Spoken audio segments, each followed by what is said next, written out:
క్రీస్తునందు నాకు అత్యంత ప్రియమైన దేవుని ప్రజలారా, మన యొక్క షాలోమ్ ప్రేయర్ హౌస్ అలాగే మన యొక్క బ్రాంచ్ సంఘాల విశ్వాసులైన మీ అందరికీ ప్రభు పేరిట నా యొక్క పునరుద్ధాన శుభములు మీకు తెలియజేస్తున్నారు. మరొకసారి ఈ పునరుద్ధాన ఆదివారం నాడు ఈ లైవ్ స్ట్రీమ్ ద్వారా మీతో ఈ విధముగా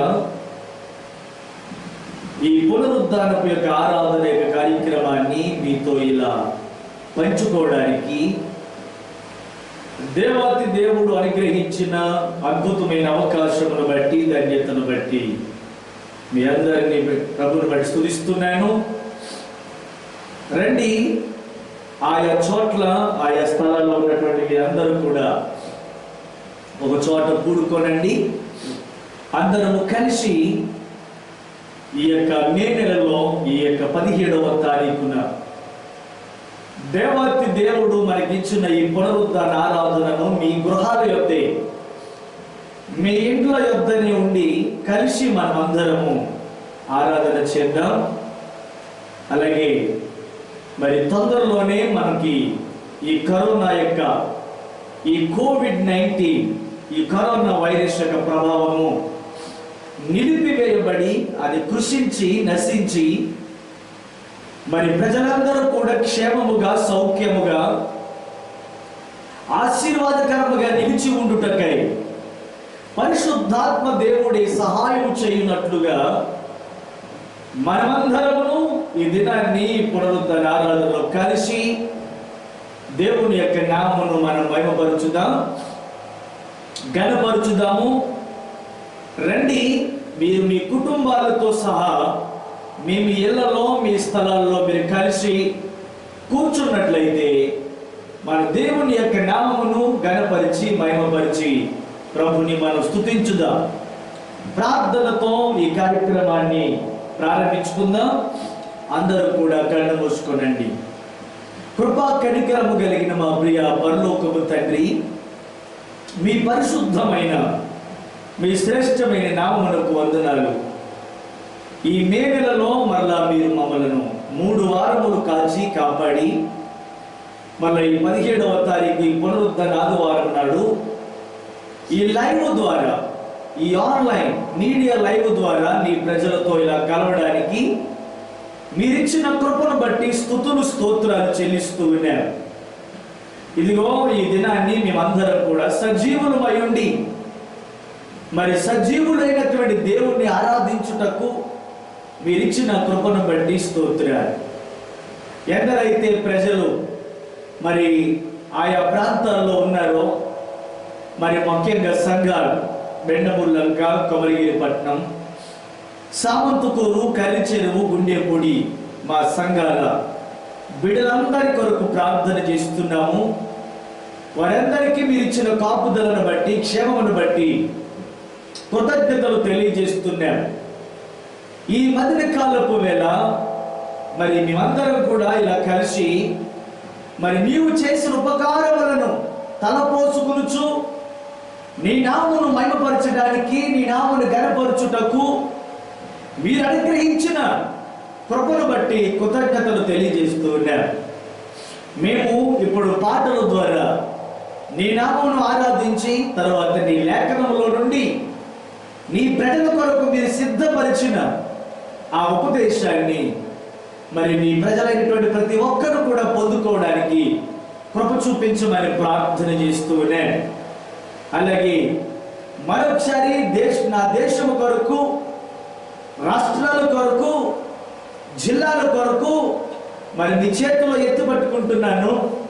మరి అందరినీ కూడా ఈ కరోనా వైరస్ ద్వారా ఎందరైతే బాధింపబడుతున్నారో, వేధింపబడుతున్నారో వారందరూ కూడా విడుదల పొంది మరి అది వ్యాప్తి చెందుట అనేటువంటి ఆ యొక్క విస్తరణ తగ్గి ప్రజలందరూ క్షేమంగా ఉండటానికి మీరు కృప చూపించమని ప్రార్థన చేస్తున్నారు.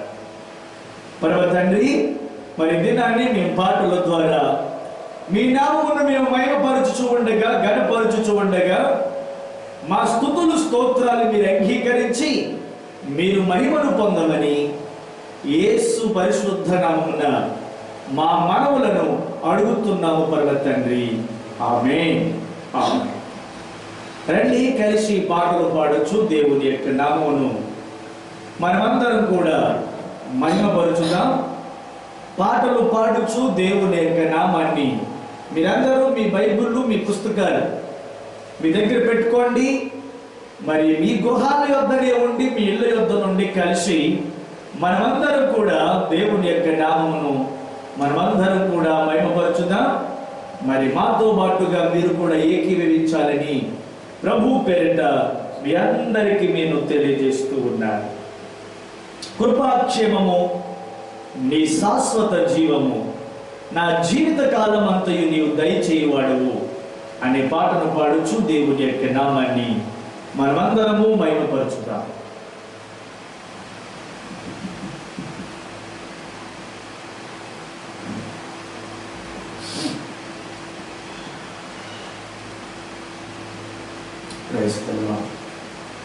దేవునికి స్తోత్రం. హల్లెలూయా. హల్లెలూయా. హల్లెలూయా. కృపాక్షేమము నీ శాశ్వత జీవము మా జీవిత కాలం అంతయు నీవు దయచేయవాడవు అనే పాటను పాడుతూ దేవుని యొక్క నామాన్ని మనమందరము మహిమపరచుదాం.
మరొక పాట పాడి దేవుని యొక్క నామాన్ని మహిమపరచుదాం. మరొక పాట స్తుతించి కీర్తించి గణపరుతును నా యేసయ్య, నీవే నా ఆరాధన యేసయ్య, నీవే నా స్తుతి పాత్రుడా నా యేసయ్య అనే పాటను పాడుతూ దేవుని యొక్క నామాన్ని మనమందరము మహిమపరచుదాం.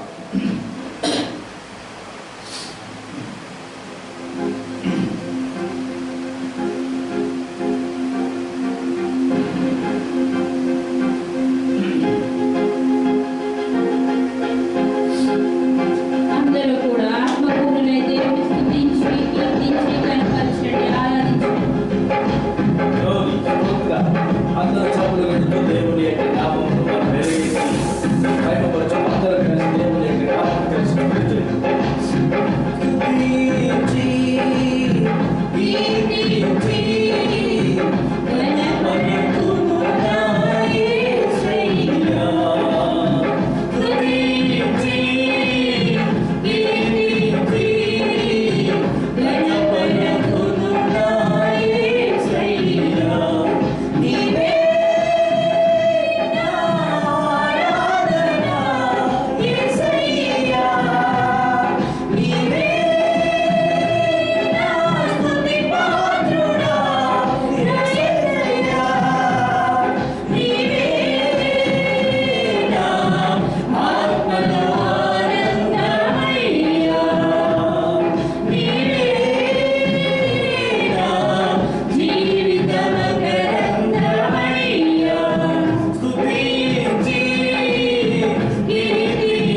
దేవుని యొక్క నామమును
కలిసి మరణము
స్తోత్రం. హల్లెలూయా.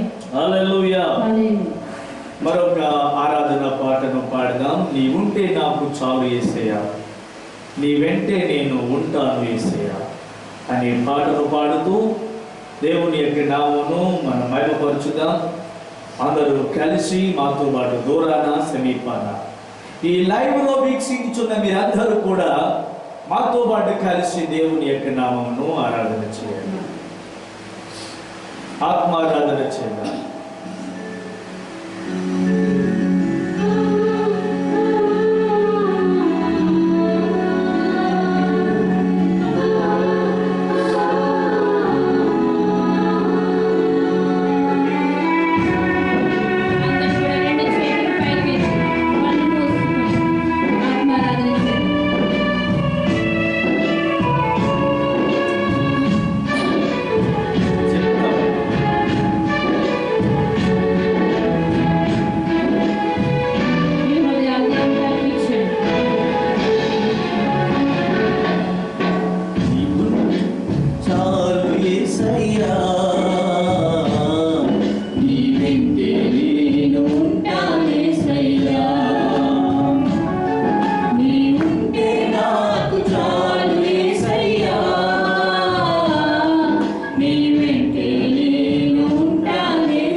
దేవునికి స్తోత్ర.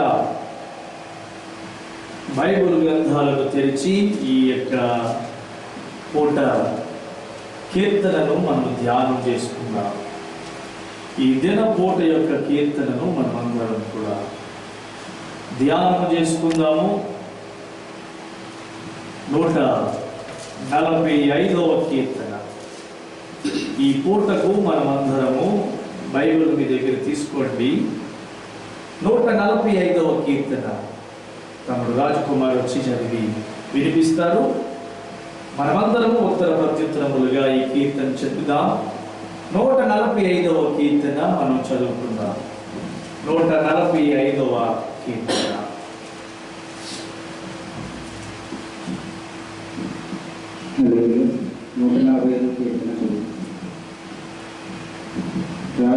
రాజువైన దేవా, నిన్ను గణపరచెదను. నీ నామమును నిత్యము సన్నుతించెదను. అనుదినము నేను నిన్ను స్తుతించెదను. నిత్యము నీ నామమును స్తుతించెదను. యెహోవా మహాత్మ్యము గలవాడు, ఆయన అధిక స్తోత్రము నొందదగినవాడు. ఆయన మహాత్మ్యము గ్రహింపశక్యము కానిది. ఒక తరము వారు మరి ఒక తరము వారి ఎదుట నీ క్రియలను కొనియాడుదు. నీ పరాక్రమ క్రియలను తెలియజేయుదు. మహోన్నతమైన నీ ప్రభావ మహిమను, నీ ఆశ్చర్య కార్యములను నేను ధ్యానించను. నీ భీకర కార్యముల విక్రమమును మనుష్యులు వివరించదరు. నేను నీ మహాత్మ్యము వర్ణించదను. నీ మహాదయాలత్వమును గూర్చిన కీర్తిని వారు ప్రకటించదరు. నీ నీతిని గూర్చి వారు గానము చేసెదరు. యెహోవా దయాదాక్షిణ్యములు గలవాడు, ఆయన దీర్ఘశాంతుడు, కృపాతిశయము గలవాడు. యెహోవా అందరికీ ఉపకారి. ఆయన కనికరములు ఆయన సమస్త కార్యముల మీద ఉన్నవి.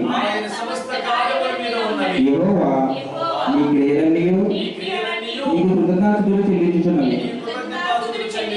నీ భక్తులు నిన్ను సన్నుతించుదురు. ఆయన రాజ్య మహోన్నత ప్రభావమును, ఆయన బలమును నరులకు తెలియజేయుటకై నీ భక్తులు నీ రాజ్య ప్రభావం గూర్చి చెప్పుకొందురు.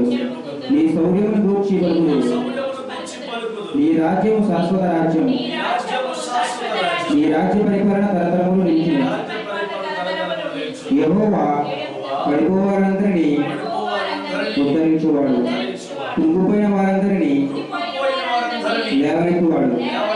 సర్వజీవుల కన్నులు నీ వైపు చూచుచున్నవి.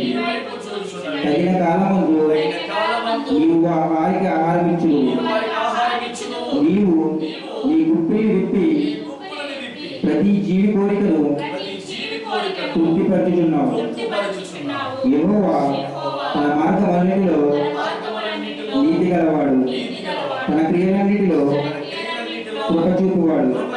తనకు మొరపెట్టు వారందరికీ, తన నిజముగా మొరపెట్టు వారందరికీ యెహోవా సమీపముగా ఉన్నాడు. తన యందు భయభక్తులు గలవారి కోరిక ఆయన నెరవేర్చును. వారి మొర్ర ఆలకించి వారిని రక్షించును. యెహోవా తను ప్రేమించు వారందరినీ కాపాడును. అయితే భక్తిహీనులందరినీ ఆయన నాశనము చేయును. నా నోరు యెహోవాను స్తోత్రము చేయును. శరీరులందరూ ఆయన పరిశుద్ధ నామమును నిత్యము సన్నిధించుదురు గాక. ఆమేన్.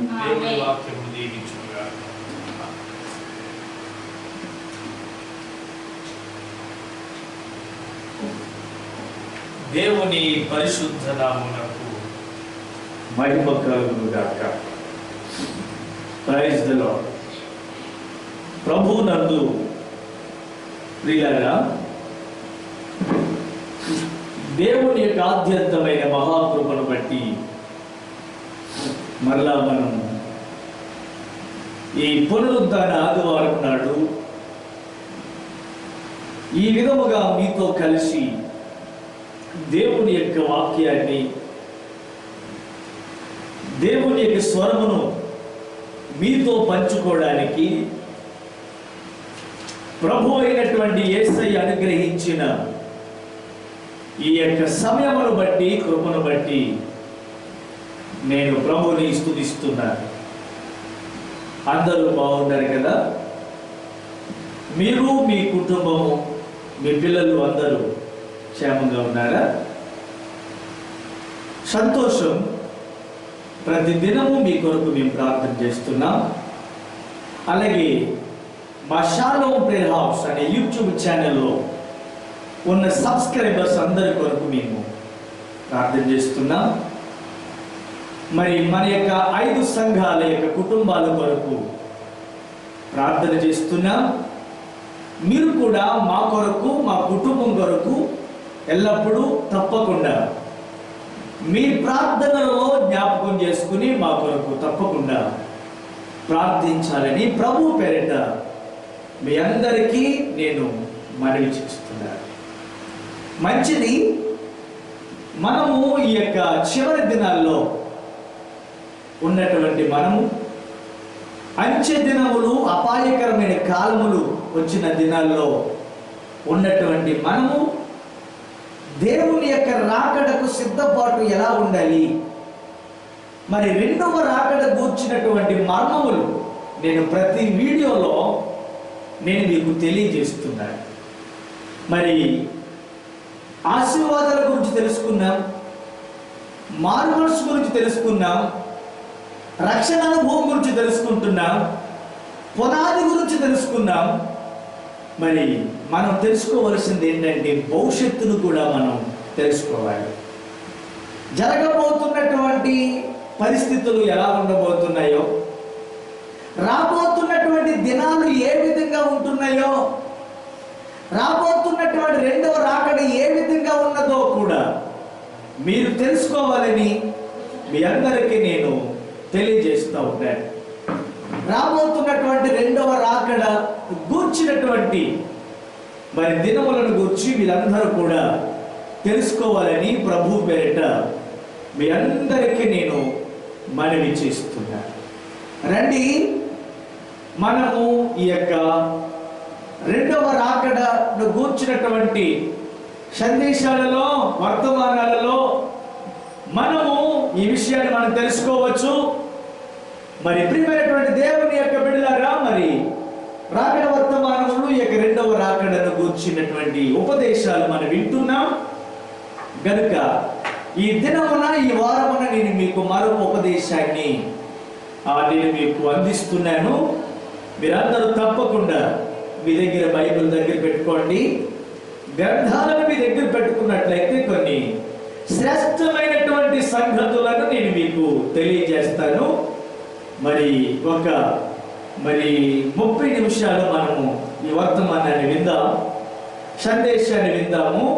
అందరూ తప్పకుండా ఎక్కడ వారు అక్కడే ఉండి మీ గ్రంథాలను తెరవండి.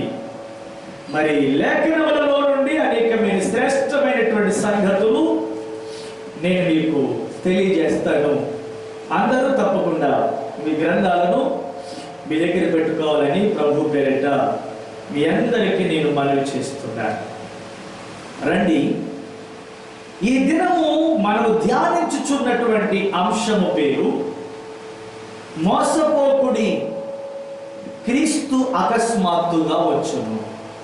ఈరోజు మన యొక్క అంశం యొక్క టైటిల్ ఏంటంటే, ఈరోజు మనం ధ్యానించుచున్నటువంటి అంశం యొక్క టైటిల్ ఏంటంటే మోసపోకుడి, క్రీస్తు అకస్మాత్తుగా వచ్చును అనే అంశం మీద ఈ దినాన్ని నేను మీతో మాట్లాడబోతా ఉన్నాను.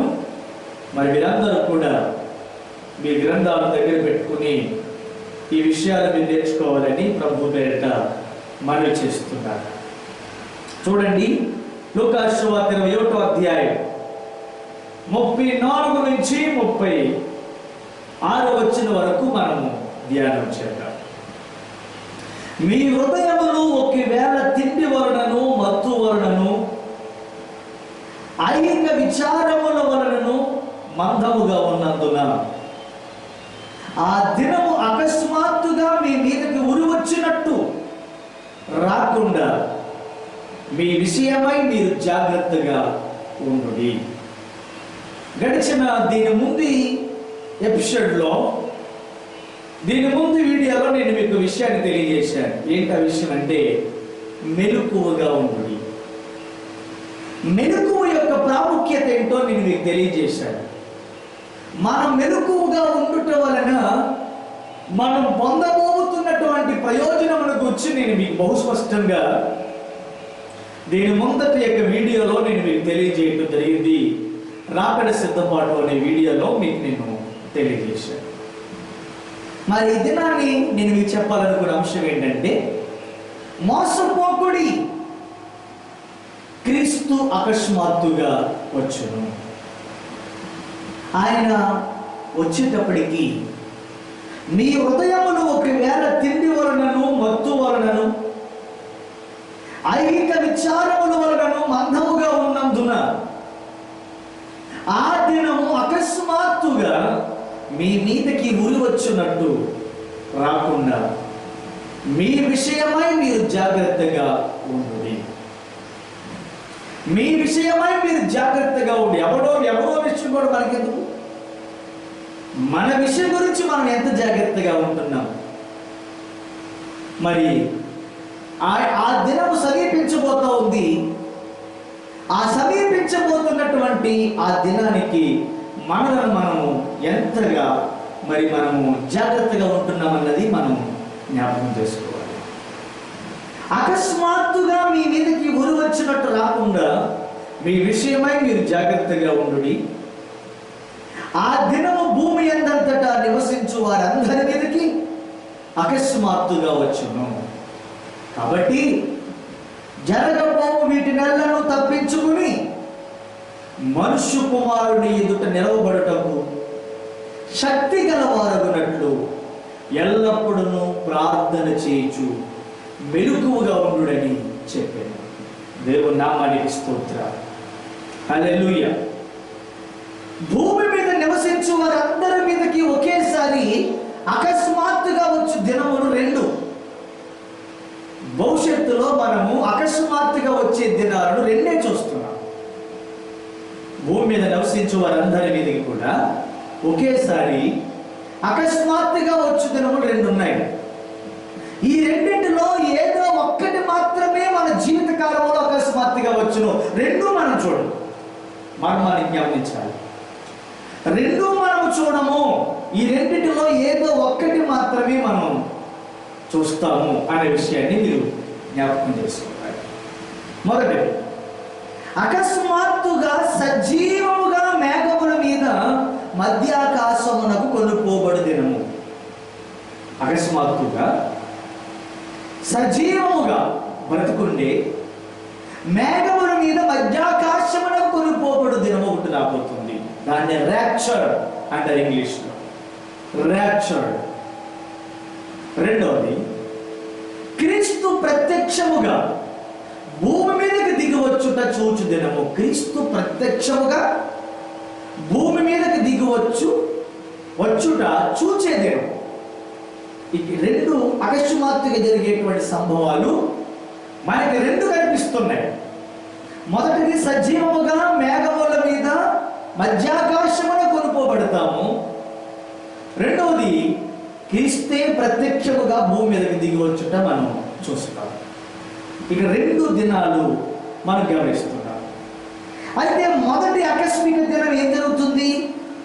సంఘము అకస్మాత్తుగా అంతర్ధనముగా దినము. అంతర్ధనమగు దినము అంటే యేసు దొంగ వలె వస్తాడు. ఎత్తబడిన వారు మాత్రమే ఆయన చూస్తారు. ఎత్తబడిన వారు మాత్రమే ఆయన చూస్తారు. విడవబడినటువంటి వారికి ఆయన ఎవరో ఆయన తెలియదు. ఎత్తబడిన వారు మాత్రమే ఆయన చూస్తారు. విడవబడినటువంటి వారికి మాత్రము ఆయన తెలియదు. సంఘము ఎత్తబడుట అనగా rapture of the church. Rapture of the church అంటే ఏంటి? సంఘము ఎత్తబడుట అనగా ఏంటి? సంఘం ఎత్తబడుట అనగా ఏంటి? దేవుని యొక్క కోపము భూమి మీదకి రాకముందు అనగా ప్రకటన 6వ అధ్యాయము నుండి 16వ అధ్యాయం వరకు వర్ణించిన శ్రమలు నరులకు సంభవించక ముందుగా నిజ క్రైస్తవులు మాత్రము రహస్యముగా ఎత్తబడతారు. నిజ క్రైస్తవులు మాత్రమే రహస్యముగా ఎత్తబడతారు.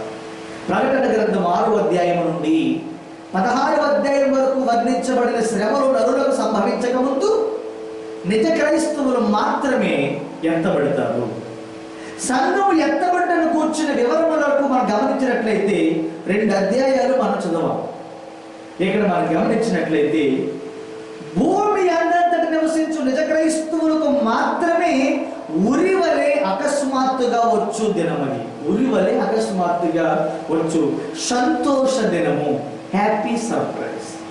అదేంటండి ఉరి సర్ప్రైజ్ ఏంటి?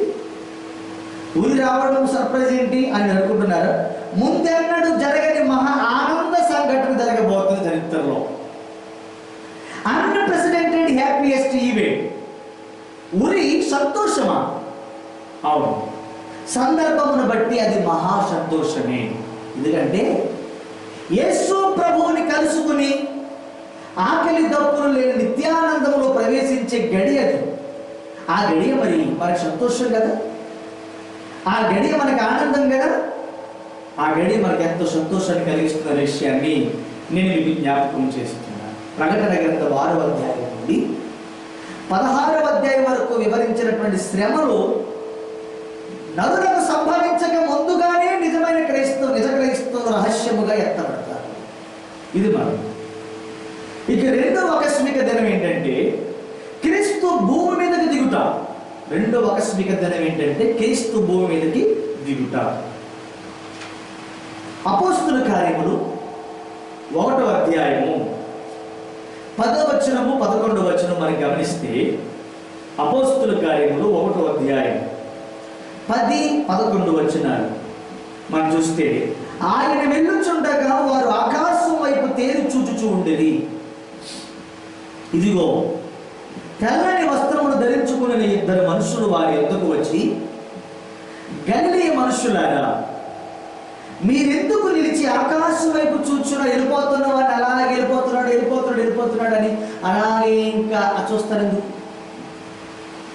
మీ వద్ద నుండి పరలోకమునకు చేర్చుకొనబడిన ఈ యేసే. అంటే ఎక్కడికి వెళ్ళిపోతున్నారు ఆయన? పరలోకానికి వెళ్ళి. ఎక్కడి నుంచి వచ్చారు ఆయన? పరలోకానికి వచ్చారు. మళ్ళీ ఎక్కడికి వెళ్ళారు? పరలోకానికి వెళ్ళారు.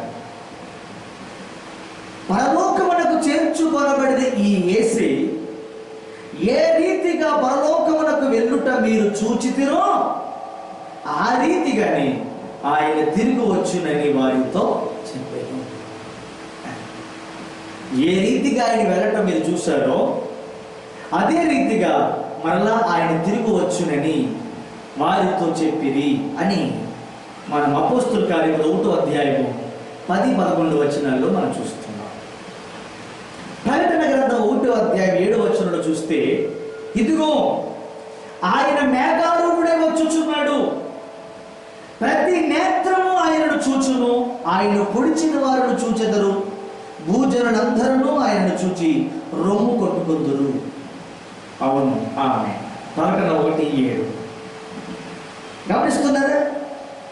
తర్వాత మత్తయి సువార్త 24వ అధ్యాయం 29 నుంచి 31 వరకు చదివితే, ఆ దినముల శ్రమ ముగిసిన వెంటనే చీకటి సూర్యుని కమ్మును, చంద్రుడు కాంతినియడు, ఆకాశ మండలం నుండి నక్షత్రములు రాలును, ఆకాశ మండల శక్తులు కదలింపబడును. అప్పుడు మనుష్య కుమారుని సూచన ఆకాశమందు కనబడును. అప్పుడు మనుష్య కుమారుడు ప్రభావముతోను మహామహిమతోను ఆకాశ మేఘారూఢుడై వచ్చుట చూచి భూమి మీద ఉన్న సకల గోత్రములు వారు రొమ్ము కొట్టుకుందురు. మరియు ఆయన గొప్ప బోరతో తన దూతలను పంపును. వారు ఆకాశం యొక్క ఈ చివరి నుండి ఆ చివరి వరకు నలుదిక్కుల నుండి ఆయన ఏర్పరచుకున్న వారిని పోగు చేతురు అని మత్తయి సువార్త 24వ అధ్యాయం 29 నుంచి 31 వరకు మనం చూస్తూ ఉన్నాం. అయితే ఇక్కడ మన ఈ సందర్భంలో మనం గమనించవలసిన విషయం ఏంటంటే, లూకా సువార్త 17వ అధ్యాయం 34, 35 వచనముల ప్రకారముగా ఆ రాత్రి 2 ఒక మంచం మీద ఉందురు, ఒకడు కొనుక్కోబడతాడు, ఒకడు విడవబడతాడు. దాంట్లో నిజ క్రైస్తవులు ఉంటారు, నిజ క్రైస్తవులు కాని వారు ఉన్నారు. అందుకే ఒకరు ఎత్తబడ్డారు, ఒకరు విడవబడ్డారు. ఇద్దరు తిరగలు విసురుచుందురు, ఒకరితో ఎత్తబడును, ఒకరు విడవబడును. సంఘము ఎత్తబడినప్పుడు ఇలాగే జరుగుతుంది. కనుక ఇక్కడ మత్తయి, ఇక్కడ అనగా మత్తయి సువార్త 24వ అధ్యాయంలో ఒకరు కొనుక్కోబడుదురు, ఒకరు విడిచిపెట్టబడుదురు అని యేసు చెప్పిన యేసు ఇక్కడ ఏం చెప్తున్నాడు? ఈ ప్రపంచంలో ఉన్నటువంటి మన అందరిలో కొంతమంది ఒకడు ఎత్తబడతాడు, ఒకడు విడవబడతాడు, ఒకడు అన్ని కాదు. ఇక్కడ ఏంటంటే ఇశ్రాయేలీయులను ఆయనను తృణీకరించిన వారు మాత్రమే భూమి మీద ఉందురు అని అర్థం. ఇశ్రాయేలీయులను ఆయన తృణీకరించినప్పుడు ఇంట్లో ఫ్యామిలీలో ఇద్దరు ఉన్నారనుకోండి, ఒకరు ఎత్తబడతాడు, ఒకరు విడవబడతాడు అర్థం కాదు. గమనిస్తున్నారు? ఇశ్రాయేలీయులను ఆయనను తృణీకరించిన వారు మాత్రమే భూమి మీద ఉందురు. నిజ క్రైస్తవులు ఆకాశ మండలమునకు మేఘముల మీద అప్పటికే కొనుక్కోబడుదురు అని బైబిల్ మనకి సెలవిస్తుంది. అంటే మరి మిగిలిన వారందరూ ఏమవుతారు? మిగిలిన వారందరూ చంపబడిది. అర్థమవుతుందండి? చంపబడిది. క్రీస్తు భూమి మీదకి వచ్చినప్పుడు ఇవి జరిగేటువంటి సంఘటన. అంటే ఇద్దరు తిరగలు విసిరితే ఒకరు ఎత్తబడతారు, ఒకరు విడవబడతారు. ఇద్దరు ఒకే మంచం మీద ఉన్నారు. అందులో ఒకడు మరి ఆ దేవుడు తృణీకరించిన వాడు, ఒకరు నిజ క్రైస్తవుడు, ఒకరు ఎత్తబడతారు, ఒకరు విడవబడతారు. ఇది భవిష్యత్తులో జరగబోతున్నటువంటి సంఘటన. గమనిస్తున్నారా? అయితే ఆకస్మిక దినముల యొక్క ఈ రెండు దినాలకి, ఈ రెండింటికి ఉన్న తారతమ్యం ఏంటి? మొదటి ఆకస్మిక దినమునకును రెండవ ఆకస్మిక దినమునకు ఉన్నటువంటి తేడా ఏంటి? తారతమ్యాలు ఏమై ఉన్నాయి? మొదటి ఆకస్మిక దినమున ఎలా ఉంటుంది, రెండవ ఆకస్మిక దినం ఎలా ఉంటుంది? ఈ రెండు దినములకు ఉన్నటువంటి తారతమ్యాలను నేను కొన్ని వచనాల రూపంలో మీకు చూపిస్తాను. మీరు అందరూ కూడా నోట్ చేసుకోండి. ఇంట్రడక్షన్ ఇస్తున్నాను, దీన్ని లోతు తీసుకెళ్తాను మిమ్మల్ని. రైట్. తెస్సలోనికీయులకు రాసినటువంటి మొదటి పత్రిక 4వ అధ్యాయము 16వ వచనం మనం గమనిస్తే, తెస్సలోనికీయులకు రాసినటువంటి మొదటి పత్రిక 4వ అధ్యాయము 16వ వచనంలో మనం చూసినట్లయితే, ఆర్భాటముతోను ప్రధాన దూత శబ్దముతోను దేవుని బూరతోను పరలోకము నుండి ప్రభువు దిగి వచ్చును. గమనిస్తున్నారా? దేవుని యొక్క బూర కడబూరం రోగుతుందన్నమాట. ఆర్భాటముతోను ప్రధాన దూత శబ్దముతోను దేవుని బూరతోను పరలోకము నుండి ప్రభువు దిగి వచ్చును. దేవుని నామమునకు స్తోత్రం చెప్పండి. ఆ బూర ఊదినప్పుడు క్రీస్తునందుండి మృతులైన వారు మొదట లేతురు అని బైబిల్ మనకి సెలవిస్తాం. కొరింథీయులకు రాసినటువంటి మొదటి పత్రిక 15వ అధ్యాయము 51, 52 వచనాలు మనం చూస్తే, ఇక్కడ చూడండి. ఇదిగో మీకు ఒక మర్మము తెలుపుచున్నాను. మనమందరము నిద్రించము గాని నిమిషములో ఒక రెప్ప పాటున కడబూరం రోగగాని మనమందరము మార్పు పొందుదము. అంటే ఒక చోట నుంచి మరొక చోటకి మార్పు పొందుదము.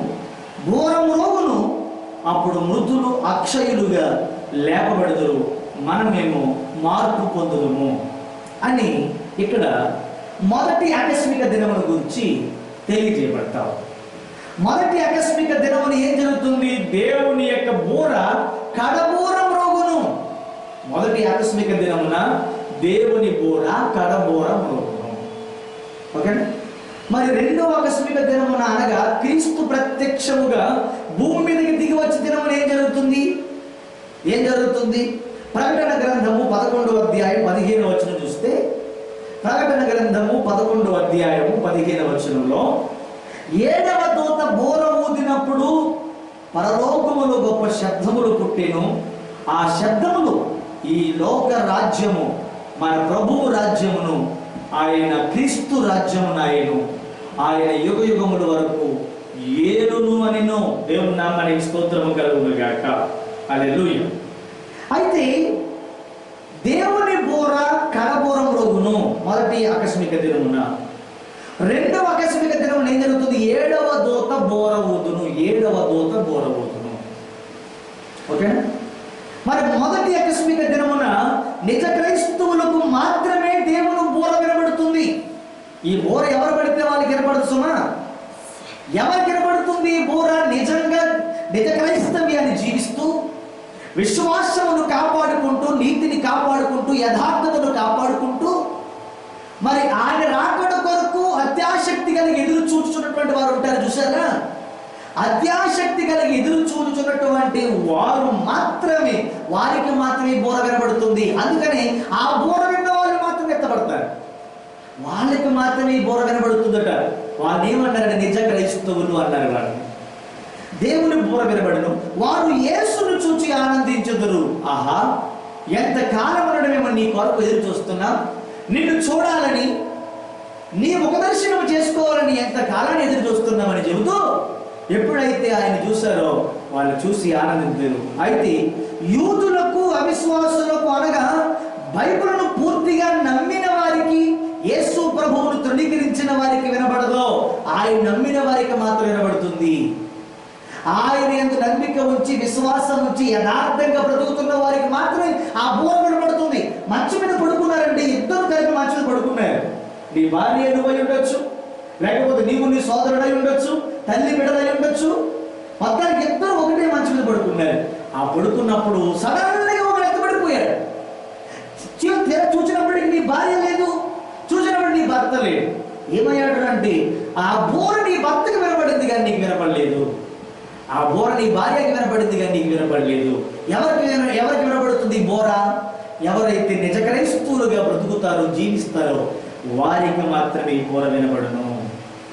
ఆయన తృణీకరించే వారికి కానీ, ఆయనను అవిశ్వాసులకు కానీ, భక్తిహీనులకు కానీ ఆ బోర వినపడదు అని మనకి బైబిల్ స్పష్టంగా తెలియజేస్తుంది. ఆయన కనబడడు. ఇది అతి రహస్యముగా జరిగేటువంటి కార్యము. అర్థమవుతుందండి? ఇది అతి రహస్యముగా జరిగేటువంటి కార్యం. తెస్సలోనికీ రాసిన మొదటి పత్రిక 4వ అధ్యాయం 15 నుంచి 17, కొరింథీయులకు రాసినటువంటి మొదటి పత్రిక 15వ అధ్యాయము 51వ వచనము 52వ వచనం. మరి విడవబడినటువంటి వారికి అంతర్ధానమైన వారమైనది ఏంటి తెలియదు వారికి. యేసు ప్రభు ఇట్లు చెప్పాడు, ఆ రాత్రి ఇద్దరు ఒక మంచం మీద ఉందురు, వాళ్ళు ఒక కొనుక్కోబడుదురు, ఒకరు విడవబడుదురు. ఇద్దరు స్త్రీలు ఒకరు తిరగలు విసురుచుందురు, ఒకరు కొనుక్కోబడును, ఒకరు విడవబడును. లూకాసు సువార్త 17వ అధ్యాయం 34, 35 అంటారు, ఆ కాలమున ఇద్దరు పొలములో ఉందురు, ఒకడు ఎత్తబడతాడు, ఒకడు విడవబడతాడు. ఇది మొదటి ఆకస్మిక దినములో జరిగేటువంటి సంభవము. అప్పుడు యేసును చూచి రొమ్ము కొట్టుకునుట జరగదు. యేసును చూసి రొమ్ము కొట్టుకుని, ఎందుకంటే వాళ్ళందరూ ఎత్తబడేటువంటి వాళ్ళ గుంపులో వాళ్ళు ఉన్నారు. మరి రెండవ ఆకస్మిక దినములు ఏం జరుగుతుంది? 7వ దూత బోర ఊదుతుంది. ప్రకటన 1:7, 11, 15 ప్రకారముగా భూజనులందరూ ఆయనను పొడిచిన వారును దూత బోర విందురు, యేసును చూచి రొమ్ము కొట్టుకుందురు. ఇది రెండవ ఆకస్మిక దినంలో జరిగేటువంటి పని. ఈ సంఘటనలో ఏం జరుగుతుందో, సూర్యుడు చీకటి కమ్మును, చంద్రుడు కాంతినివ్వడు, ఆకాశం నుండి నక్షత్రములు రాలును అని యేసు ప్రభు చెప్పాను. మత్తయి సువార్త 24:29, మార్కు సువార్త 13:24, లూకా సువార్త 21:26. అవిశ్వాసులందరూ నశించెదరు. అర్థమవుతుందండి? ఒక్క విశ్వాసి అయిన భూమి మీద సజీవంగా ఉండడు. ఎప్పుడు? రెండవ ఆకస్మిక దినం జరిగినప్పుడు ఒక్క విశ్వాసి కూడా భూమి మీద సజీవంగా ఉండడు. వీరు ముందుగా మేఘముల మీద కొనుక్కోబడిపోతారు. అంటే వీళ్ళు ఆల్రెడీ ముందే తీసుకెళ్ళిపోతాడు ఆయన. మొదటి ఆకస్మిక దినంలోనే వీళ్ళు ఎత్తబడిపోతారు. This is the difference between మొదటిది అండ్ సెకండ్. మిగిలిన విశ్వాసులు యేసును గూర్చిన సాక్ష్యము నిమిత్తము, దేవుని వాక్యము నిమిత్తము చంపబడుదురు. మిగిలిన విశ్వాసులు యేసును గూర్చిన సాక్ష్యము నిమిత్తము, దేవుని వాక్యము నిమిత్తం చంపబడతారు. వీరు బ్రతికిన వారే క్రీస్తుతో 1000 సంవత్సరములు పరిపాలించెదరు.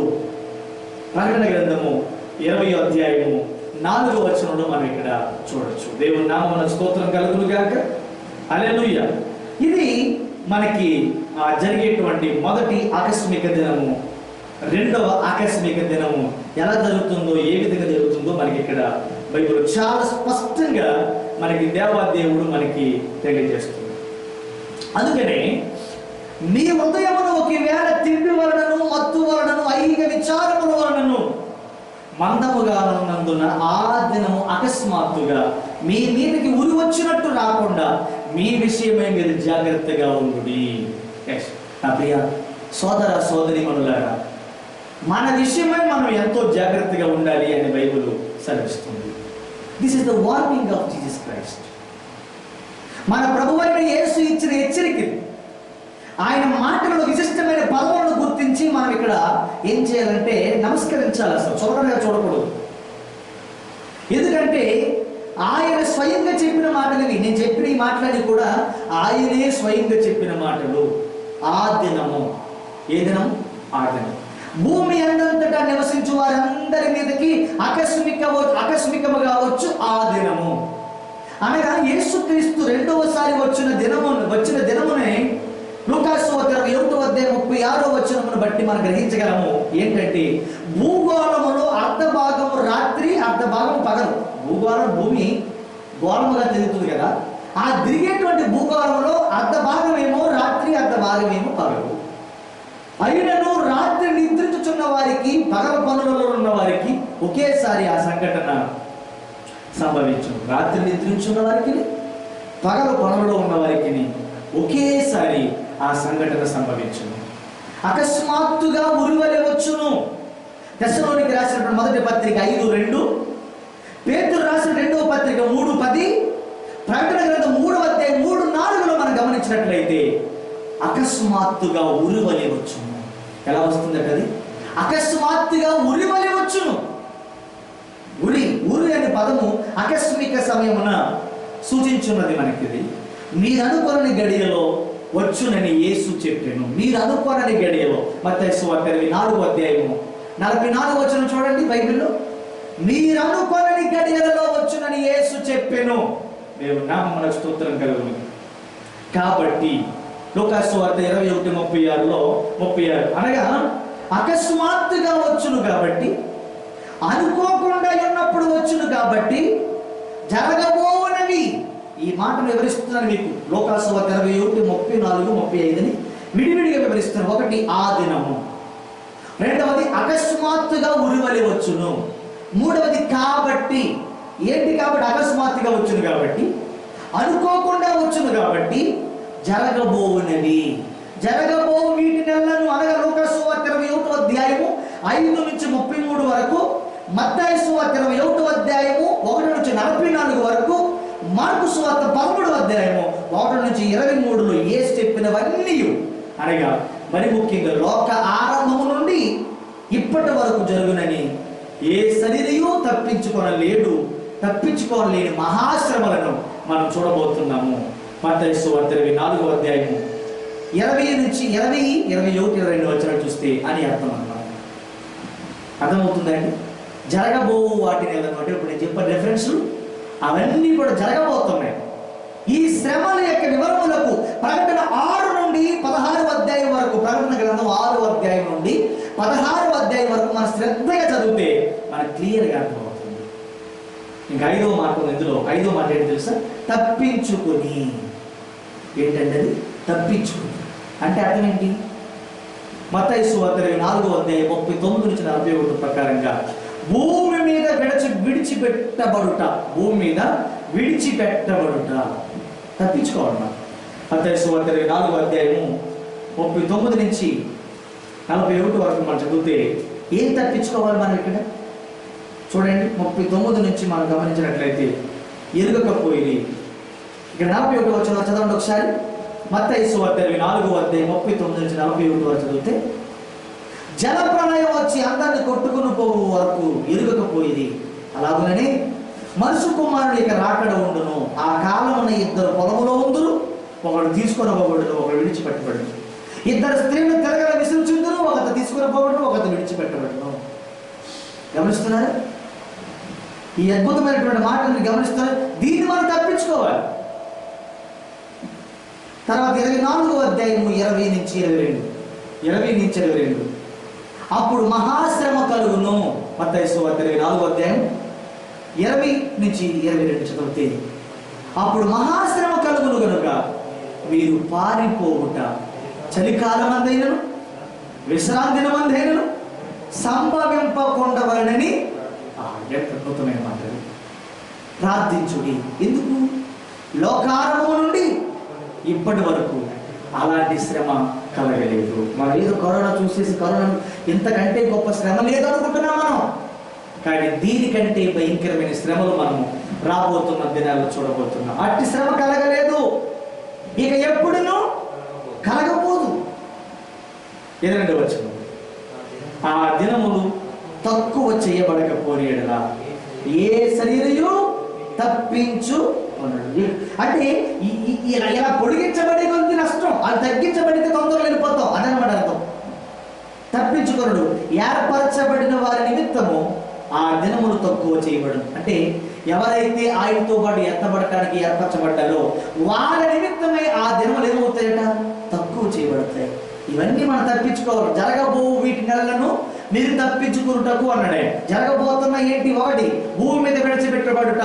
మరి భూమి మీద విడిచిపెట్టబడేటువంటి బ్యాచ్లు ఉండకూడదు. మొదటిది, భూమి మీద విడిచిపెట్టబడేటువంటి బ్యాచ్లు నువ్వు నేను ఉండకూడదు, అది మొదటిది. రెండోది ఏంటి? కలగబో మహాశ్రమలు, ఆ శ్రమల్లో మనం ఉండకూడదు. అంటే ఇవి చూడకుండా కానీ ఇవి జరగకుండా కానీ మనం ఏమవ్వాలి? ఎత్తబడాలి. మూడోది ఏంటి తెలుసా? లూకాసు సువార్త 21వ అధ్యాయం 36వ వచనం చూస్తే, లూకాసు సువార్త 21వ అధ్యాయం 36వ వచనం అంటాడు, ఈ జరగబో వీటి నెలలను తప్పించుకుని మనుష్య కుమారుడు ఎదుట నిలవబడుటకు శక్తి గలవాడు. అంటే శక్తిహీనంగా మనం ఉండకూడదు. ఆయన ఎదుట నిలబడటానికి మన దగ్గర ఏముండాలని? శక్తి ఉంది, పవర్, స్పిరిచువల్ పవర్, ఆధ్యాత్మికమైనటువంటి ఆ పవర్ని మనం కలిగి ఉండాలి. ఆ పవర్ని మనం కలిగి ఉండాలి. అట్టి యోగ్యత మనం కలిగి ఉండాలి. వీటన్నిటిని తప్పించుకున్నట్టుకు మనం ఏం చేయమన్నాడు ఆయన? ఇలాంటివన్నీ తప్పించుకోవడానికి బైబిల్ తెలుసుకోవటం కాదు. ఆ కింద అన్నాడు, ఎల్లప్పుడూ ప్రార్థన చేయొచ్చు, మెలకువగా ఉండుడి. దేవుని నామానికి స్తోత్రం. భూమి మీద విడిచిపెట్టబడేటువంటి పని జరగబోతుంది. అందులో నువ్వు నేను ఉండకూడదు. విడిచిపెట్టబడే బ్యాచ్లు మనం ఉండకూడదు. రెండవది, మహాభయంకరమైన శ్రమలు రాబోతున్నాయి. ఆ శ్రమను మనం చూడకూడదు. మూడవది, ఆయన ఎదుట నిలబడటానికి మనకి ఏముండాలండి? శక్తి కావాలి. ఆయన ఎదుట నిలబడటకు శక్తిమంతులగునట్లు మనమే ఏం చేయాలట? తప్పించుకోవాలి. వీటన్నిటిని తప్పించుకున్నటకు ప్రార్థన చేయించు, మెలకువగా ఉండవలనని యేసు చెప్పాను. అయితే ఈ విషయాన్ని గురించి ప్రార్థించేవారు ఎవరు? నిజ క్రైస్తవులు మాత్రమే. దొంగ క్రైస్తవులు ప్రార్థించలేరు కదా, భక్తిహీనులు ప్రార్థించలేరు కదా. మరి ఇక్కడ గమనించినట్లయితే విశ్వాసగ్రస్తులు ఆయన రాకడను కూర్చున్న వాగ్దానం ఏమాయలా పోషిస్తారు. వాళ్ళు అసలు అది మర్చిపోయారు. రెండవ రాకడ గురించి మర్చిపోతారు. ఎవరు? విశ్వాసగ్రస్తులు. అయితే క్రైస్తవ ఈ సంఘటన విషయం మనం ప్రార్థించేవారు ఎవరంటే? నిజ క్రైస్తవులు. జరగబోతున్న సంఘటన గురించి ఏం చేస్తారంటే ప్రార్థిస్తారు. ఎల్లప్పుడూ ప్రార్థన చేయొచ్చు, మెలకువగా ఉండుడి అని యేసే స్వయంగా మనతో చెప్తున్న మాట. మనము ఆయన ఎదుట నిలబడటకు యోగ్యులుగా కృపను బట్టి ఎంచబడినను మనకు శక్తి అవసరం.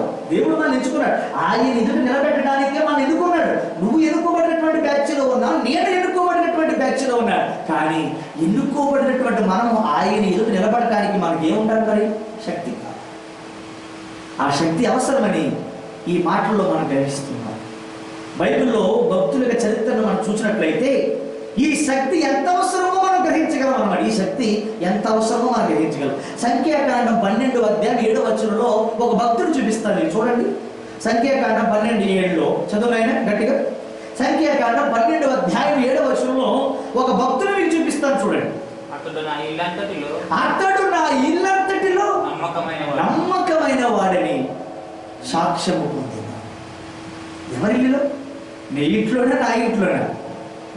స్వయంగా దేవుని ఇంట్లో నమ్మకమైన వాడు. అబ్బా, దేవుని ఇంట్లో నమ్మకమైన వాడు అంటే ఆయన.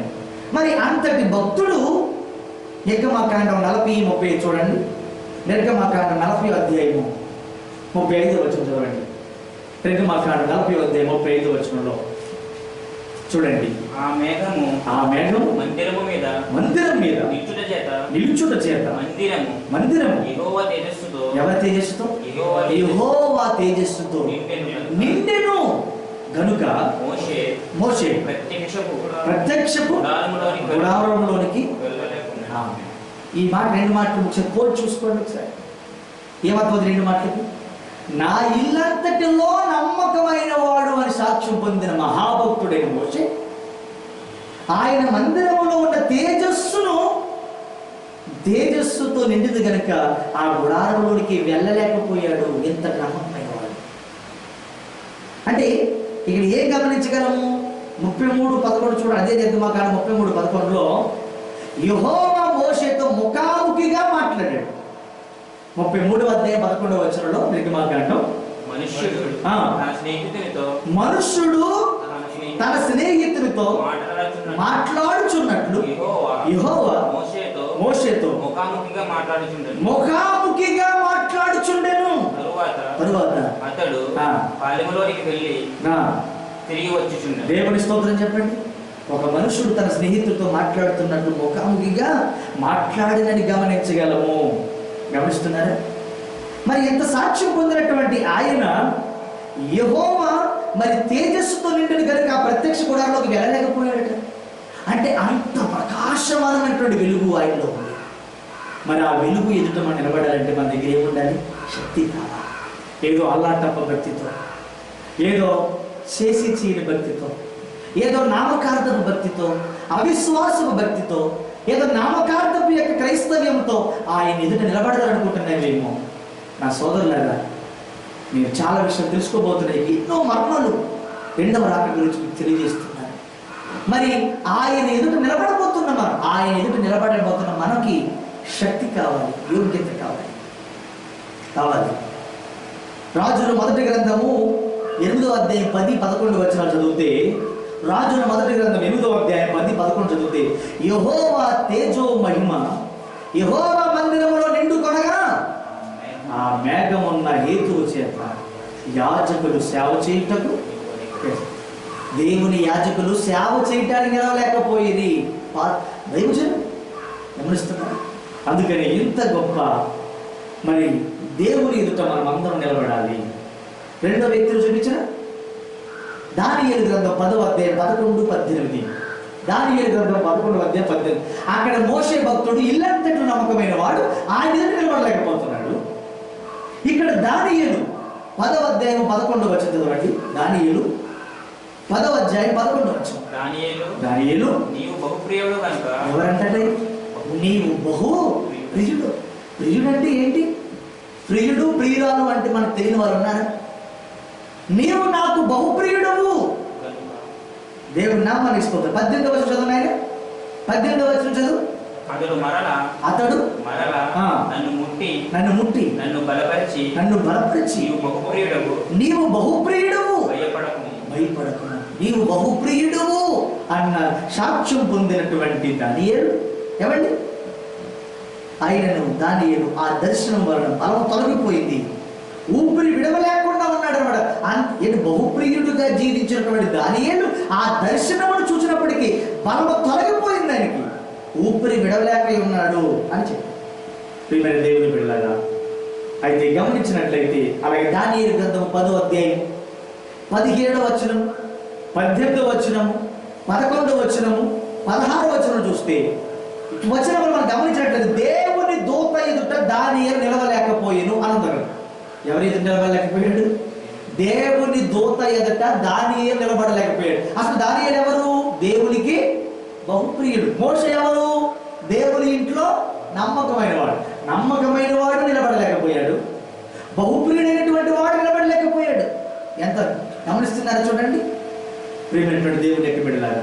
అలాగే అపోస్తలుడైన యోహాను యేసు ప్రభువుకి సన్నిహితుడు అన్నమాట. ఆయన రొమ్మును ఆనుకున్న శిష్యుడు అందరూ పారిపోయినా ఆయన దగ్గరగా ఉండి తిరిగినటువంటి వ్యక్తి. ఆయన ప్రేమించిన శిష్యుడు మరియు ఆయన సోదరుడు, కజిన్ లాంటి వాడు అనమాట. అయితే మృత్యుంజయుడైన యేసును చూచి ఏమన్నాడు తెలుసా? ప్రకటన గ్రంథం 1:17 అంటాడు. ప్రకటన గ్రంథం 1:17 ఏమన్నాడు తెలుసా? నేను ఆయనను చూడగానే చచ్చిన వాడివని ఆయన పాదముల యొద్ద పడితిని.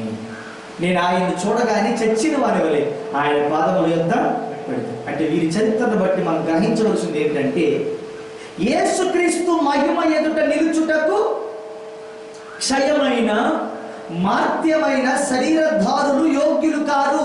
అది గమనించాలి. నేను ఎందుకు చెప్తున్నానంటే, ఆయన ఎదుట నిలబడడానికి క్షయమైన బలము, మాధ్యమైనటువంటి శరీరధారులు, బహుదారుఢ్యము కలిగినటువంటి వారు యోగ్యులు కారు, శక్తి చాలదు. దేవుని పిల్లలు అనగా నిజ క్రైస్తవులు మేఘముల మీద ఆకాశ మండలమున కొనుకోబడక ముందు వారందరూ అమర్త్యమైన అక్షయమైన శరీరము ధరించుకుంటారు. ఆయన మరి అయ్యా, మరి మీరు ఆయన ఎదురు నిలబడాలంటున్నారు కదా, మరి ఆయన ఎదురు నిలబడేటప్పటికి మరి మా శక్తి చాలదంటున్నాం, మీరు ఎలా నిలబడతామని మీరు అడగచ్చు. ఆయన ఎదురు నిలబడేటప్పటికి దేవుడు మీ శరీరములను మార్చేస్తాడు. అమర్త్యమైనటువంటి అక్షయమైన శరీరము ధరించుకుందు అని కొరింథీయులకు రాసినటువంటి మొదటి పత్రిక 15వ అధ్యాయం 50 నుంచి 53 చదువుకోండి. అందులో మీకు కనబడుతుంది మన దేహాలు ట్రాన్స్ఫర్మేషన్ అయిపోతాయి. దాన్ని పునరుద్ధానం అంటారు. మన దేహాలు ట్రాన్స్ఫర్మేషన్ అయిపోతాయి. ఆ ట్రాన్స్ఫర్మేషన్ అయినటువంటి దేహాలతో మనం ఆయన ఎదుట నిలబడగలము. మనుష్య కుమారుని ఎదుట నిలబడటకు శక్తి గల వారు ఉన్నట్లు ఎల్లప్పుడూ ఏం చేయమన్నాడు? మనలను ప్రార్థన చేయొచ్చు, మెలకువగా ఉండుడని యేసు చెప్పిన ఈ హెచ్చరిక ప్రాముఖ్యతను మనం అందరం జ్ఞాపకం చేసుకోవాలి. జరగబోవు వాటినెల్లని తప్పించుకున్నటకు కూడా మనం ఏం చేయాలి? ప్రార్థన చేయవలెను, ప్రార్థన చేయవలెను. గమనిస్తున్నారు? ప్రకటన గ్రంథం 20వ అధ్యాయం 4వ వచనంలో చూసినట్లయితే మధ్యాకాశములకు ఎత్తబడటం వలన మాత్రమే మనం ఈ శ్రమను తప్పించుకోగలం. ఆకస్మికముగా మొదటి ఆకస్మిక దినములు మనం ఎత్తబడితే భూమి మీద నివసించు ఏ శరీరము మరొక విధముగా తప్పించుకోవడానికి మార్గమే లేదు. మరణమునకు లోనైన శరీరంలో ఉన్న భక్తులకే ఈ హెచ్చరిక, మరి మృతులకు కాదండి, మృతులకు కాదు. అందుచేత తిండి తిండి తిండి గమనిస్తున్నారు? మన దినచర్యము మనం మరి మన దినచర్య మనం పరీక్షించుకున్నట్లయితే భోజన పదార్థములకు కావలసిన వాటిని కొనుటకు, ధన సంపాదనకును, ఆ తర్వాత రకరకాల వంటకములు తయారు చేయటకు, విలాసములు గడిపిన సమయాన్ని, వ్యక్తిగత ప్రార్థనలోను, వాక్య పఠనలోను, కుటుంబ ప్రార్థనలు గడపవలసిన సమయమును అనేక రెట్లు ఎక్కువగా మన తిండికి ఉపయోగిస్తున్నాం అన్నమాట. మనము ప్రార్థనలోను, వాక్యములోను, కుటుంబ ప్రార్థనలు అధికంగా గడపవలసిన సమయాన్ని వంటల మీదను, భోజనాల మీదను, తిండి మీద మనం గడుపుతున్నాము అని అర్థం. అందుకని తిండి చేతను అన్నాడు. అక్కడ తిండి చేతను అని అన్నాడు. 2 మత్తు పదార్థాలు, మద్యపానములు. మత్తు అధికముగా తినటం వలన, అధికముగా త్రాగుట వలన మనలో అనేక మంది ఏమైపోతున్నారంటే మత్తులైపోతున్నారు. తర్వాత ఐహిక విచారములు, అంటే ప్రతిరోజు సాతాను యొక్క అగ్ని బాణములలో ఒకటి ఐహిక విచారం. అంటే భూతకాలము, భవిష్యత్ కాలము స్వాధీనములు లేవు కాబట్టి జరిగిపోయిన వాటిని గురించి చింతించినా మనకు ప్రయోజనం లేదు. రేపు చేయవలసినటువంటి పని ఈ రోజు చేయలేం కదా. మనం రేపు చేయవలసిన పని ఈరోజు చేయగలమా? రేపటిని గురించి చింతించడం వృధా. కనుక నిష్ప్రయోజనంగా చింతించుచు సమయమును, ఆరోగ్యమును పోగొట్టుకొనక వర్తమాన కాలములో మన బాధ్యతను సక్రమంగా నిర్వర్తించుచు ఆనందించుచు ఉండటం మంచిది అని బైబిల్ చదివిస్తుంది. మన భారం ఆయన మీద వేసి నిశ్చింతగా ఉండాలి. మనం ఎందుకు రేపటి గూర్చిన చింత మనకి ఎందుకు? రేపు ఉంటామా బతుకుతామా అన్న చింత మనకి ఎందుకు? అయ్యో మరి నాకు ఈ సంపాదన సరిపోతుందా, ఈ డబ్బులు సరిపోతాయో, మరి పనులు లేవు, ఈ కరోనా వైరస్ ఇంకా ఎన్ని నెలలు ఉంటుందో, మరి నేను దాచిపెట్టుకుంటే సరిపోద్దా అనే చింత నీకెందుకు? కీర్తన 55:2 ప్రకారముగా నీ భారమంతా ఆయన వేసే. కీర్తన గ్రంథం 55వ అధ్యాయం 22వ వచనంలో వాక్యం ఏం చెప్తుంది? కీర్తనలు 55:22 చదువునైనా. నీ భారం యెహోవా మీద మోపము, ఆయనే నిన్ను ఆదుకొను. ఎంత అభయం ఎక్కడ? నీ భారం యెహోవా మీద మోపము, ఆయనే నిన్ను ఆదుకొను. 50వ అధ్యాయం 15వ వచనం చదవండి. కీర్తనలు 50:15 చూడండి. ఆపత్కాలం నీవు నన్ను గూర్చి మొర్రపెట్టు, నేను నిన్ను. ఆపద వచ్చినప్పుడు ఏం చేయాలి? మనం మొర్రపెట్టండి. గొర్రెపెట్టడం కాదు, మొర్రపెట్టండి. ఆయన ఏమిస్తాడు? ఉత్తరం ఇచ్చింది. పేతురు మొదటి పత్రిక 5వ అధ్యాయం 7వ వచనం చదవండి. మన భారములు, ఎందుకంటే చాలా మంది ఐహిక విచారాలతో ఉండిపోయి వాళ్ళ యొక్క భక్తి జీవితాన్ని వదిలిపెట్టేసుకుంటున్నారు. వారి ఆత్మీయ జీవితాన్ని పతనం చేసుకుంటున్నారు. వారి యొక్క విశ్వాస జీవితాన్ని వాళ్ళు పాడు చేసుకున్నారు. పేతురు మొదటి పత్రిక 5:7 ఆయన మిమ్మల్ని గూర్చి చింతించుచు నీ చింత యావత్తు ఆయన మీద వేయండి. ఎవరి మీద వేయాలి? మనం మోసుకుంటాం. ఎందుకని ఆయన మీరు మోసుకుంటారు? ఎందుకు మీ భారాన్ని మీరు మోసుకుంటారు? ప్రభు అంటున్నాడు, నీ చింత ఆయన మీద వేయండి. నువ్వు నా పని చేయి, నువ్వు నా మాట విను, నువ్వు నా సన్నిధిలో గడుపు, నువ్వు ప్రార్థించు, నువ్వు నాతో గడుపు. నీ చింత యావత్తు ఆయన మీద వేసేయి. ఆయన చూసుకుంటాడు. ఆయనే అంతా ఆయనే చూచుకుంటాడు. అంతా ఆయనే చూచుకుంటాడు. ప్రియమైన దేవుని ఎటు వెళ్ళారా, ఈ దినాన్ని నేను మీకు 2 విషయాలు చెప్పాను. ఒకటి ఆకస్మిక దినము యొక్క 2 రకాలు. మొదటి ఆకస్మిక దినము, రెండవ ఆకస్మిక దినము అని 2 విషయాలు మీకు చెప్పాను. ఈ రెండింటి మధ్య తారతమ్యాలు మీకు చెప్పాను. కనుక మీరు తిండి వర్ణను, మత్తు వర్ణను, ఐహిక విచారముల వర్ణను మీరు మత్తులు కాక ఏమన్నాడు? మెలకువగా ఉండి ప్రార్థన చేయవలెను. ఎందుకు ఈ ప్రార్థన? ఆయన ఎదుట నిలబడుటకు శక్తిమంతులగునట్లు ఎల్లప్పుడూ ప్రార్థన చేయొచ్చు, మెలకువగా ఉండుడి అని యేసు చెప్పిన ఈ మాటను జ్ఞాపకం చేస్తూ నేను ఆ మాటను ముగిస్తున్నాను. దేవుడి కొద్ది మాటలు దీవించును కాక. కళ్ళు మూసుకోండి, ప్రార్థన చేద్దాం. కళ్ళు మూసుకోనండి, ప్రార్థన చేద్దాం. ఎక్కడ వారు అక్కడ కళ్ళు మూసుకుంటారు? ప్రార్థన చేద్దాం. కళ్ళు మూసుకోనండి. కొన్ని వారములుగా, కొన్ని దినాలుగా రాకడ కూర్చున్నటువంటి వర్తమానాలు మనం వింటున్నాము. ప్రభు చెబుతున్నాడు, నా ప్రియ దేవుని బిడ్డలారా, ఈ జరగబో వీటినెల్లను, అది మహాశ్రమలే కావచ్చు, అది విడవబడితే కావచ్చు, అది జరగబో వీటినెల్లను తప్పించుకుంటారు. మీరు శక్తిమంతులగునట్లు ఎల్లప్పుడూ వెలుగులో ఉండి ప్రార్థన చేయండి. ఏం కావాలి సంఘానికి? ఏం కావాలి? ఎల్లప్పుడూ మెలకువగా ఉండి ప్రార్థన చేయండి. చేయాలి? చేస్తున్నారా? చేయండి. అందరూ కూడా ఎల్లప్పుడూ మెలకువగా ఉండి ప్రార్థన చేయండి. ప్రభువా, అందరూ ఎల్లప్పుడూ మెలకువగా ఉండి ప్రార్థన చేయండి. జరగబో నెలను తప్పించుకుంటాం. జరగబో వీటినెల్లన్నింటినీ తప్పించుకుంటారు. మీరేం చేయాలో తెలుసా? ప్రార్థన చేయాలి.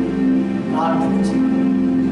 తిండి వలన, మత్తు వలన, ఐహిక విచారముల వలన ఒకవేళ మీరు విడవబడేటువంటి బ్యాచ్లో వెళ్ళిపోతారేమో. ఆ బోర శబ్దం వినటువంటి అవిశ్వాసులుగా మీరు ఉంటారేమో. ఎందుకంటే ఆ బోర శబ్దము విశ్వాసులకు, నిజమైన క్రైస్తవులకు, ఆత్మీయులకు మాత్రమే వినబడుతుంది తప్ప భక్తిహీనులకు అది వినబడదు. మీ పక్కన ఉన్నవాడు వెళ్ళిపోండి, మంచం మీద లేడు అంటే అర్థం ఏంటో తెలుసా? వాడికి వినబడిన స్వరం నీకు వినబడలేదు. ఎందుకు వినబడలేదు అంటే వాడు భక్తి పరుడు, నువ్వు భక్తిహీనుడు. వాడి విశ్వాసి, నువ్వు అవిశ్వాసివి. వాడిలో యథార్థం ఉంది, నీలో యథార్థత లేదు. అందుచేత మరి అనేకులు విడవబడి నష్టపోతున్నారు. అనేకులు విడవబడి నష్టపోతున్నారు. నా ప్రియ సోదరి సోదరీమణులారా, మరి ఇప్పటికైనా మెలకువగా ఉంటారు. నేను గత వారాన్ని చెప్తున్నా, మెలకువ మెలకువ మెలకువ మెలకువ. మెలకువల యొక్క రకాలు మీకు చెప్తున్నాను, మీరు జాగ్రత్తగా. ఆ దినం అకస్మాత్తుగా ఊరి వల్లే వచ్చును. కనుక ఆ దినం మనం తప్పించుకోవడలేదు. ఆకస్మికంగా రాబోతున్నటువంటి ఆ దినము నుండి తప్పించబడటం, మరి మనమందరం ఆయన ఎదురు నిలబడటం, శక్తిమంతులకు మీరందరూ కూడా ప్రార్థన ద్వారా మీరు శక్తిమంతులు కావాలని ప్రభు పేరున మీకు మనం చేస్తాం. మహాప్రేమ కలిగిన మా తండ్రి, కృప కలిగిన మా యేసు ప్రభువా, గడిచిన పునరుద్ధాన దినమును మొదలుకొని ఈ పునరుద్ధాన దినం వరకు సంఘమైన మమ్మలను, నీ ప్రజలమైన మమ్మలను కాచి కాపాడు. ఇదిగో తండ్రి, ఇప్పటికి 54 రోజులు అయిపోయింది.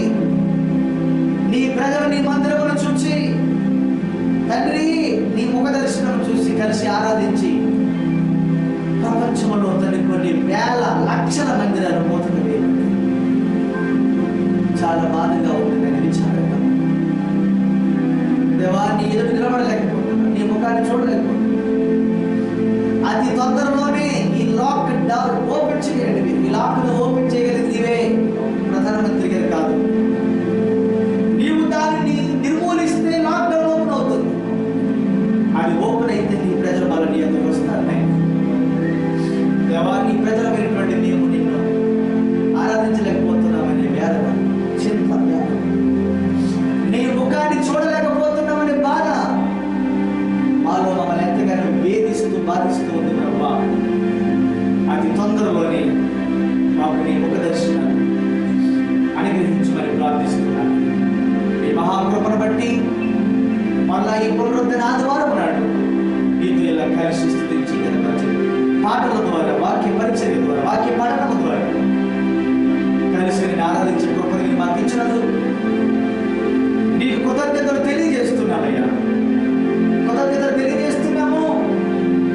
నేను ఆవిడ ఆలస్యమైతే మరొకసారి మళ్ళా శుక్రవారం ఉపవాస ప్రాంతంలో మళ్ళా మేము కలిసి నీ నామను స్తుతించి కనపరిచే గొప్ప భాగ్యం అందించి ఆ 5 సంఘాల కుటుంబాలను, వారి బిడ్డలను, దేవాన్ని బిడ్డలందరినీ మీరు కాపాడండి. యేసయ్యా, నీ కాపుదలను మాకు దయచి, నీ భద్రతను మాకు అనుగ్రహించి, నీ ప్రజలైన వారు తప్పించుకుందరు అని చెప్పారు. నీ ప్రజలైన నీ వారు తప్పకుండా నీ ప్రజలైన ప్రతి వారు కూడా దీన్ని తప్పించుకునే కృప దయచి అయినా మరి మా చుట్టూ ఉన్నవారు, మా ప్రాంతాలు, మా కుటుంబాలు, మా దేశం, మా రాష్ట్రాన్ని రక్షించి ఎంతవరకు చెప్పబడినటువంటి సందేశ వర్తమానం ప్రియముడు ఫలవంతులై విన్న ప్రతి శ్రేష్టమైన దివ్య వాక్యమును వారి హృదయమందు ఉంచుకొని నీ రాకడలో ఎత్తపడటానికి సిద్ధపడి నీ ఎదురు నిలబడటకు యోగ్యులుగా, నీ ఎదురు నిలబడటకు శక్తివంతులగినట్లుగా నీ బిడ్డలు నుంచి నజరేయుడైన యేసు నామమున మా ప్రార్థనలు అడిగి పొందుకొని ఉన్నాము తండ్రి. ఆమేన్. మన తండ్రి అయిన దేవుని ప్రేమ, రక్షకుడైన క్రీస్తు పరిశుద్ధాత్మని అన్యోన్యమైన సహవాసం సమాధానం ఇప్పుడు ఎల్లప్పుడూ సదాకాలం తోడై ఉండును గాక. ఆమేన్. యేసు రక్తము చెందిస్తుంది, యేసు నామమున సంపూర్ణమైన విజయం కలుగును గాక. ఆమేన్. మీ అందరికీ వందనాలు. God bless you. God bless you. Praise the Lord.